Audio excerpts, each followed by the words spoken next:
Hello everyone, ये आपका biomolecule का शॉर्ट नोट्स है। केमिस्ट्री वाला बायोमॉलिक्यूल आपको करना क्या है, इसको नोट कर लेना है। ये मैक्सिमम 2 या 3 पेज में आ जाएगा। ठीक है, मैं करता क्या हूँ, आपको हर टॉपिक का शॉर्ट नोट्स प्रोवाइड करता चला जाता हूँ। उसको आपको नोट डाउन कर लेना है। ठीक है, ताकि लास्ट टाइम में इसको आप रिवाइज कर सकें। ठीक है, यहीं से नीट एग्जाम में एक क्वेश्चन आ जाएगा। जितना मैं आपको प्रोवाइड करूंगा हर एक टॉपिक से वहीं से क्वेश्चन आएगा। ठीक है, इसको आप नोट कर लेंगे और याद कर लेंगे नोट करने के बाद। ठीक है, मैं मेन चीज़ों को एक्सप्लेन कर दे रहा हूँ। जैसे यहाँ पे क्या है, सुक्रोज है, किस यूनिट में टूटता है तो याद रखेंगे सुक्रोज टूटता है ग्लूकोज और फ्रैक्टोज में। ऐसे नहीं याद रखना है।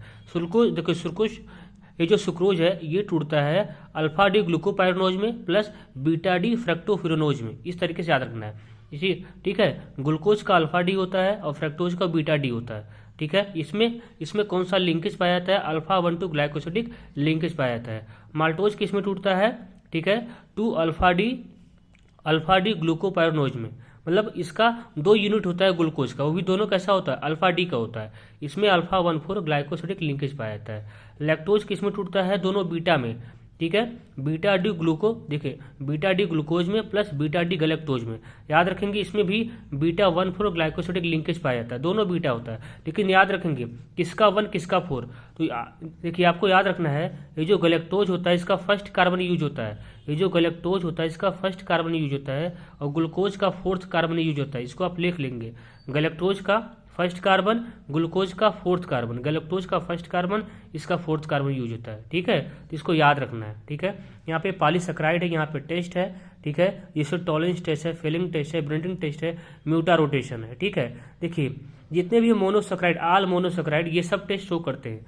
जितने भी मोनोसैकेराइड्स होते हैं ये सब टेस्ट शो करते हैं, टॉलरेंस भी, फिलिंग्स भी, ब्रेंडिंग भी, म्यूटा रोटेशन भी। ठीक है, जैसे ग्लूकोज, फ्रैक्टोज, मैनोज, गलेक्टोज और डाइसैकेराइड में माल्टोज, लैक्टोज। ठीक है, याद रखेंगे सुक्रोज क्या होता है, नॉन रिड्यूसिंग शुगर होता है। इतने रिड्यूसिंग शुगर होते हैं, सुक्रोज क्या होता है, नॉन रिड्यूसिंग शुगर होता है।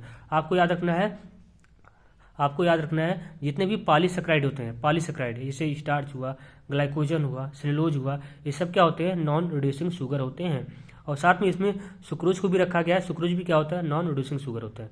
ठीक है, तो इसको याद रखना है। ठीक, ये आपको लिंकेज याद रखना है और ये चीज़ें आपको याद रखना है, क्योंकि यहाँ से जेईई मेंस में इस बार यही क्वेश्चन आया था। जेईई मेंस में इस बार यही क्वेश्चन आया था। ठीक है, यहीं से आता भी है। ठीक है, यहाँ पे क्या है, एनामर्स से इसको देख लेंगे। ठीक है, एनामर्स, यहाँ पे ईपीमर्स है। ईपीमर का एग्जाम्पल याद कर लेंगे। देखिए ईपीमर क्या होता है, इससे आपने पढ़ा होगा ग्लूकोज का स्ट्रक्चर और गलेक्टोज का स्ट्रक्चर। ग्लूकोज का स्ट्रक्चर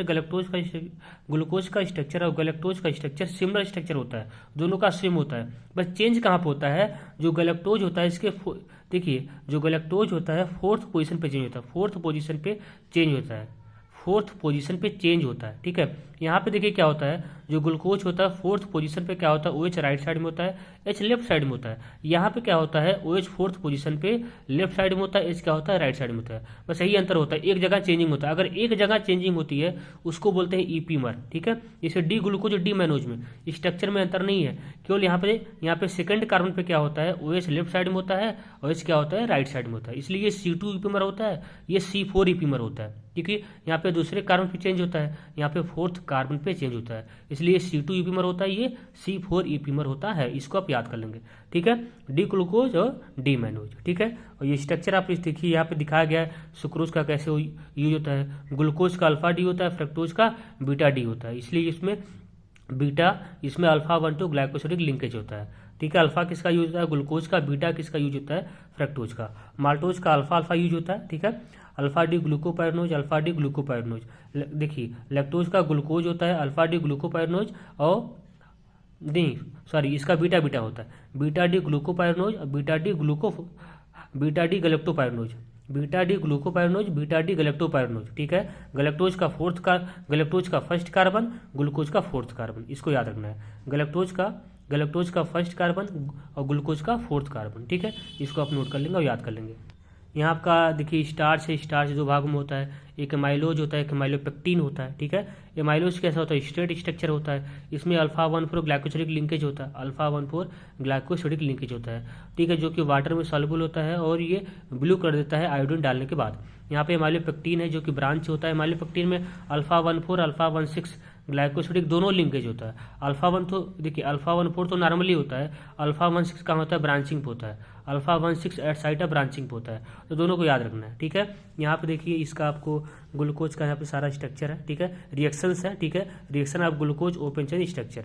इसमें मान लीजिए ग्लूकोज का रिएक्शन करवाया गया किसके साथ, रेड फास्फोरस एचाई के साथ, ये कन्वर्ट हो जाता है NaCl में, क्योंकि ये स्ट्रॉन्ग रिड्यूसिंग एजेंट होता है, ये सभी को रिड्यूस कर देगा। ठीक है, यहाँ पे इसका रिएक्शन करवाया जाएगा इसका रिएक्शन करवाया जाता है कॉम HNO3 के साथ, तो होता क्या है, इसको कन्वर्ट कर देगा सैकरिक एसिड में या ग्लूकैरिक एसिड में। ठीक है, नोट कर लेंगे, सैकरिक एसिड या ग्लूकैरिक एसिड में।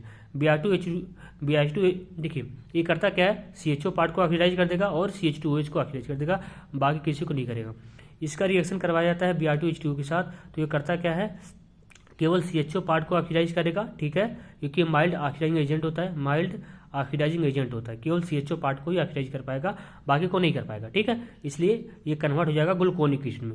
इसका रिएक्शन करवाया जाएगा सोडियम मरकरी इथेनॉल के साथ, इसको कन्वर्ट कर देगा सॉर्बिटॉल में। कैसे, इसका रिडक्शन कर देगा CHO पार्ट का।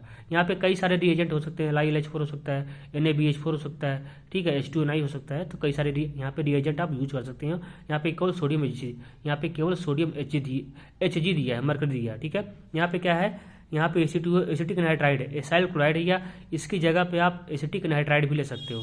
ठीक है, यहाँ पे क्या है, CH3COCl है, तो यहाँ पे क्या होगा, इसका तो कुछ नहीं होगा। ठीक है, यहाँ पे H को हटाइए, OAC लगाइए, OAC हटाइए।